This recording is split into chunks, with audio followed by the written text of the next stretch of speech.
খড়দহ পৌরসভার 12 নম্বর ওয়ার্ডের অন্তর্গত পূর্বাচল এলাকায় দাদা বৌদির সঙ্গে নিজের বাড়িতে থাকত বছর 34-এর সায়ন্তী দাস।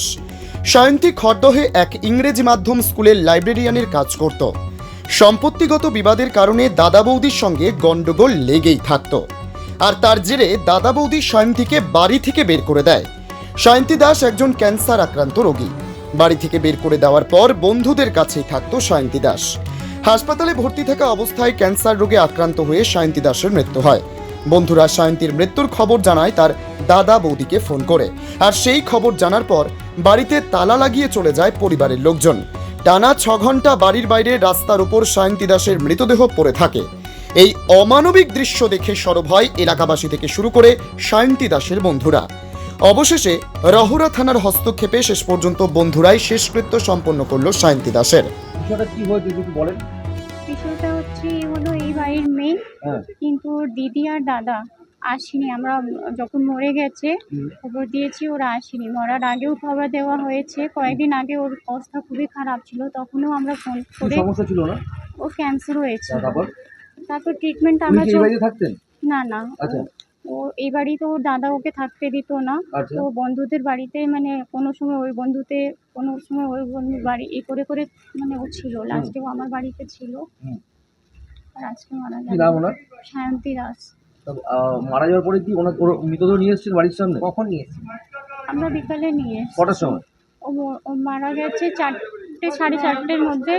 আমরা বডি নিয়ে এসেছি 7টা 7:30টার সময় নিয়ে এসেছি। তখন থেকে এখনো পর্যন্ত এখনো অবধি বডি এইখানেই আছে। এখান থেকে আমরা পুলিশকে ডেকেছি, ওরাও ফোন করেছে, কিন্তু বাড়ির লোক কোথায়? বাড়ির লোক আসছে না। পুলিশ এসেও ফোন করেছে, কিন্তু ওরা ফোন কেটে দিয়েছে। বাড়ি কি তালা বন্ধ? হ্যাঁ, তালা বন্ধ। কি করবেন এখন? এখন কি করব এটা কি আমরা? হওয়া উচিত? এটা হওয়ার উচিত না দাদা, কিন্তু কি করব? আমাদেরকে তো এইভাবে তো ওকে ছাড়তে পারবো না। দাদার সাথে কি অসম্ভব কোনো কি বলেছিল? প্রপার্টি নিয়ে, আমরা যতটা শুনেছি প্রপার্টি নিয়ে। ঘন্টা ধরে পড়ে রইলো। আপনারা তো এলাকার মানুষ, কতটা অমানবিক ঘটনা মনে করছেন? অমানবিক তো বটেই। আমরা তো এদেরকে ডাকা হলো বারবার, পাড়ার সবাই মিলে দিদিকে ইনফর্ম করলো যা হচ্ছে অন্তত মৃতদেহটা, এরা তো সব বন্ধু বান্ধব কলিগ, এরা কি করতে পারে? কেন পুলিশ প্রশাসন তো অনুমতি দিচ্ছে না এদেরকে যে বডি ক্রিমেশন করার জন্য। তো ওনাকে অনেকবার ফোন করে ডাকা হলো, এনারা খবর পেয়ে দরজা বন্ধ করে চলে গেছে। আচ্ছা। ওনার দিদি কোথায় থাকে জানি না, এনারা অনেকবার ফোনে রিপিটেডলি কল করেছে, বলছে আমরা আসবো না। অমানবিক দাদা এই ঘটনা। হ্যাঁ, ভীষণ অমানবিক।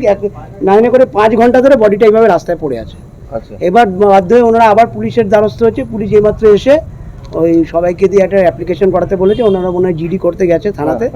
তো এসে তবে ওনারা এখন বডিটা এই 5 ঘন্টা ঠাই এইভাবে এরকম হবে। ক্যান্সারে ভুগছিল, এখানেই ছিল। কেমন জানতেন? খুব ভালো মেয়ে, আমাদের তো সামনেই তো, আমার এই দোকানে এই উল্টো দিকেই বাড়ি থাকতো। দাদার সাথে কি নিয়ে এরকম এদের এই প্রপার্টিগত গন্ডগোল, বাবা বেঁচে থাকতে এদের নিজেদের পারিবারিক সমস্যা। নিজেদের একদম রক্তের সম্পর্কের সেই জায়গা থেকে এরকম এখন বর্তমান যুগে রক্তের সম্পর্ক কি, সব যা হচ্ছে সব টাকা পয়সা নিয়ে অমানবিক মনে করছেন? মারাত্মক। তারপর খারাপ লাগছে যে মারা গেলে পরে লোকে অন্তত ওই সময় চলে আসে, যে সারা জীবন যাই হোক না কেন কেউ এতক্ষণ অবস্থায় পড়ে রয়েছে ভাই। একদম, এটাই তো খারাপ লাগছে। দেখুন এইভাবে পুরো 5টা ঘন্টা এইভাবে বডিটা পড়ে। আপনার নাম? আমার নাম প্রশান্ত দাস। Bureau report, জজবাত 24 Bangla.